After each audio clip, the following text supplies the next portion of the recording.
నువ్వు పెట్టమన్న చోటలో సంతకాలు పెట్టేసాను. ఇదిగో కుడి చెట్టు. Thank you darling, thank you. No mention. ఇంకా నన్ను ఆనందపరచవలసిన బాధ్యత డ్యూటీ మీద. It is your duty. పొండి. ఇదిగా ఇప్పుడు నువ్వు ఎలాగున్నావు తెలుసా? ఎలా ఉన్నాను? అచ్చంగా జ్యోతి చెల్లెను. అబ్బా పొండి. ఒక్కటి కిస్సా వద్దండి, గిరి వస్తాడు. గిర్రాడు తిరుపతి పండించాడు. వాళ్ళు వచ్చాడు కాళ్ళు చేతులు ఎదుర్కొంటే మొఖం పచ్చడి చేసేస్తాను. ఇడిచిపెట్టు.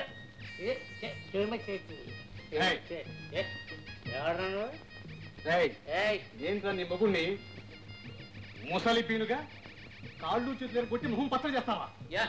నేను చేస్తాను రా. ఎవరు నిన్ను నేను అన్నాను? నేను అన్నాను అడుగుతుంటే ఏంటి సంతకాన్ని పుట్టే ఏంటి మీ ఇద్దరు కలిసి నన్ను మోసం చేసి సంతకాలు చేసి కాగితాలు తీసుకుంటే నన్ను కాజేస్తారా? ఇదిగో నా సంగతి నీకు తెలుసు మిస్టర్ గిరి. తెలీదురా? ఆలోచించుకో. నేను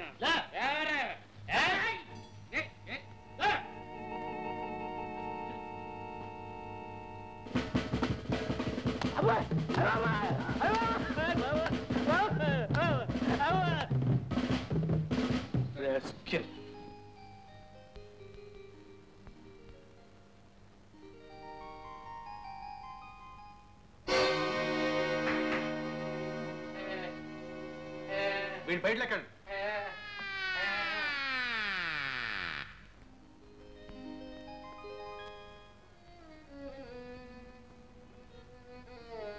తినండి బాబు, మా కలిగిన కళ్ళు గింజ పెట్టాము. తినండి బాబు,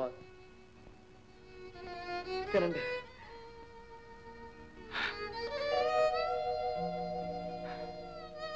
ఆ ఫోటో ఇక్కడికి ఎలా వచ్చింది? ఈ ఇంట్లోనే కాదు బాబు, ఈ చుట్టుపక్కల అన్నిళ్లలోనే ఉంటది బాబు. ఈయన మా పాలిట మహాత్ముడు బాబు, మహాత్ముడు. ఇప్పుడు ఎక్కడ ఉంటున్నాడు? పక్కీదిలో ఉన్న పెద్ద మేళ్ళలోనే జమీందార్ రంగనాథం గారి అల్లుడు గారు బాబు. అలాగా తమ్ముడు. ప్రశాంతంగా సాగిపోవలసిన నీ జీవితాన్ని సుడిగుండాల పాలు చేసింది. చేసుకుంటే నిన్నే చేసుకుంటాను, లేకపోతే ఆ జన్మ బ్రహ్మచారిగా ఉండిపోతాను అని పట్టుబట్టిన అన్నయ్య నిన్ను ఇలా వీధి పాలు చేయడానికి కారణం నేను. మెత్తని తివాసీల పైన ఆడుకోవలసిన ఈ పసిపాప మండు టెండలు కటిక రాళ్లపైన తిరగడానికి కారణం నేను. నన్ను క్షమించదు. మిమ్మల్ని మీరు నిందించుకునే ప్రయోజనం. ఆ రోజునేమన్నారు? రాతల్ని రాసేది ఆ భగవంతుడే అన్నారు. అలాగే జరుగుతుంది. నిజమే, అలాగే అయింది. కానీ ఇక మీదట అలా కాకూడదు. మచ్చలేని మన కుటుంబం నవ్వుల పాలు కాకూడదు. అన్నయ్య ఎలా ఉన్నా, ఏ స్థితిలో ఉన్నా వెళ్ళి తీసుకొస్తాను. ఆయన తప్పు తెలుసుకునేట్టు చేస్తాను. మీ సంసార జీవితం సుఖమయం చేస్తాను. అంతవరకు నేను నిద్రపోను. వదినా, రండి ఫోన్ చేద్దాం. తమ్ముడు, నా రాక్షసత్వంలో నీ దైవత్వాన్ని చూడలేకపోయాను. నువ్వు దేవుడివి తమ్ముడు, దేవుడివి.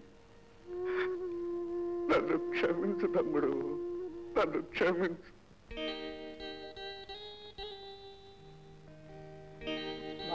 ఫోన్ వచ్చింది. హలో,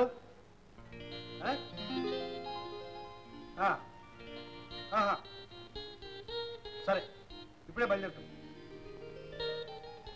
ఫోన్ వచ్చింది, ఇప్పుడే వస్తాం. బాబు గారు వస్తారండి.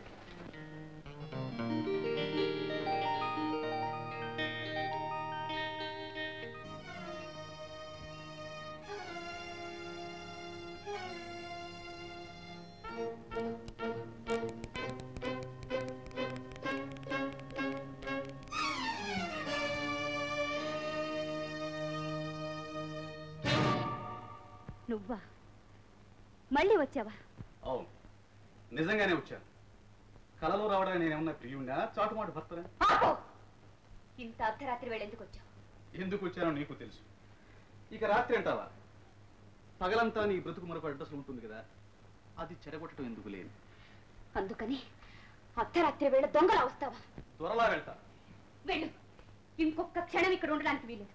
వెళ్ళు. ఒక్క క్షణం కాదు, అరక్షణం కూడా ఉండదు. వెళ్తా. కానీ దాని ఖరీదు 1,00,000 రూపాయలు. 1,00,000 కాదు, రాగి పైసా కూడా ఇవ్వను. ఎంత కాదన్నా నీ బిడ్డ తండ్రి, పైగా నీవాణ్ణి. ఇదే ఆఖరిసారి. ఇక జన్మలో నీ ముఖం చూడు. ప్రామిస్. నా ప్రాణం పోయినా సరే ఇవ్వను. వెళ్ళు. ఎలా ఇవ్వో చూస్తా. ఇస్తావా లేదా? తీసుకెళ్తా. ఇక్కడ కూడా దాపరించావా? ఎత్తకపోయిన తీగ కాలికే తగిలింది. I'm lucky. కమా. ఆవిడ ఒంటి మీద చేయి పడిందో నీ ప్రాణాలు దక్కు. నా ప్రాణాలు నా దగ్గర ఉంటేగా. అది సీతకి ఎప్పుడో ఇచ్చాను. తప్పో.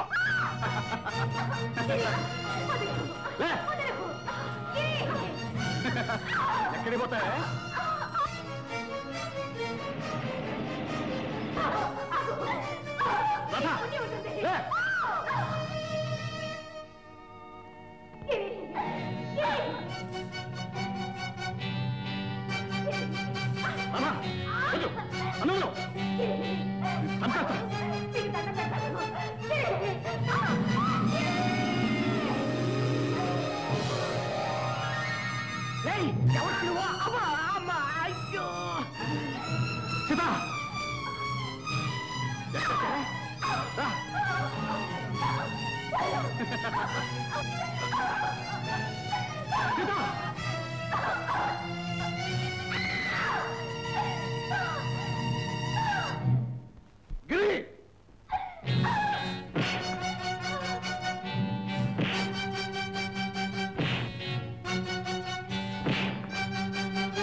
ఎందుకు ఫోన్ చేసావు చంద్రయ్య? ఎవరని చెప్పను బాబు, మన చిన్నయ్య గారి ఫోటో చూసి తమ్ముడు నీవు దేవుడివి క్షమించంటూ ఒకటే ఏడుపు బాబు. ఆ ఏడుపు చూడలేక అయ్యగారికి ఫోన్ చేశాను బాబు. ఎలా ఉన్నాడు?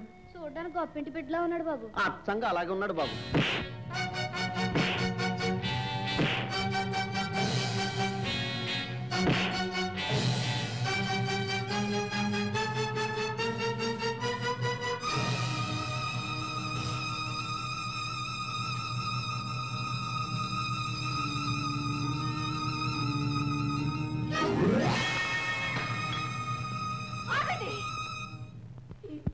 నేనే చంపాలి.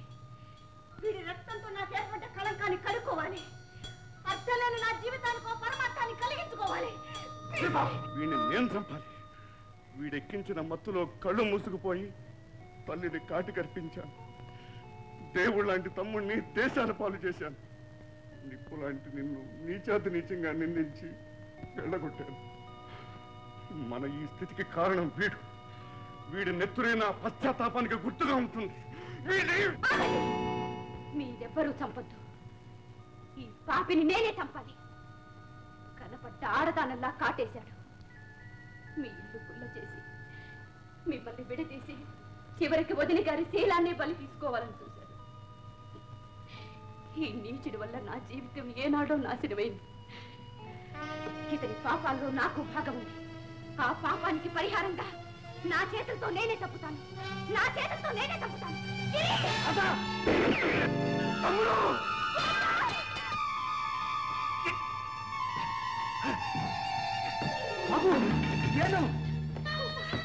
తమ్ముడు తమ్ముడు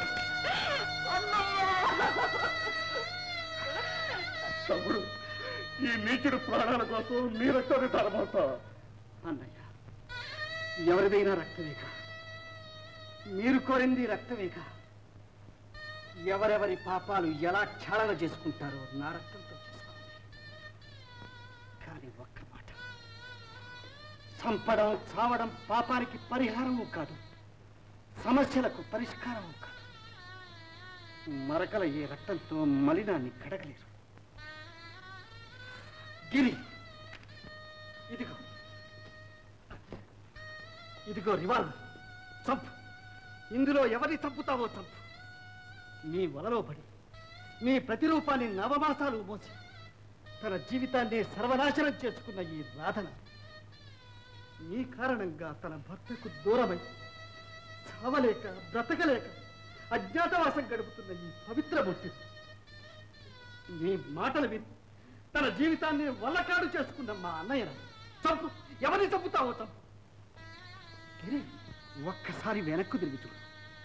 నువ్వు ఏం సాధించావు, ఏం మిగిల్చుకున్నావు, ఇదంతా ఎందుకు చేశావు, ఎవరి కోసం చేశావు? నీ సుఖం కోసమా? అదైనా దక్కిందా? చెప్పు గిరి. ఇంతమంది మనుషుల్లో ఒకరికైనా నీ మీద సానుభూతి ఉందా? అది నువ్వు సంపాదించుకోగలిగావా? చెప్పు గిరి. నిజమే, లేదు, నాకని ఎవరూ లేరు. నేను చస్తే కనీసం కన్నీరు కార్చేవాడు కూడా లేదు. గిరి, ఏమిటి ఏమిటి ఆవేశం? నన్ను ఆపకండి, నన్ను చావనివ్వండి. నన్ను బ్రతికించి ప్రతినిత్యం చచ్చేలా ఎందుకు చేస్తారు? కాదు, నీలో మంచిని మొలకెత్తించాలని, నీతో మంచిని చేయించాలని. అవును, నాలో ఉన్న రక్తమంతా తీసేసి కొత్త రక్తం నింపితే కానీ మంచికి తావులేదు. నన్ను వదలండి. గిరి, ఈ ఒక్క మాట చాలు. పశ్చాత్తాపంతో తప్పించడమే మంచికి బీజం. చూడు, ఇదిగో, వీరందరూ నీ వాళ్ళు, నీకు ఆప్తులు. రాధా, ఇలా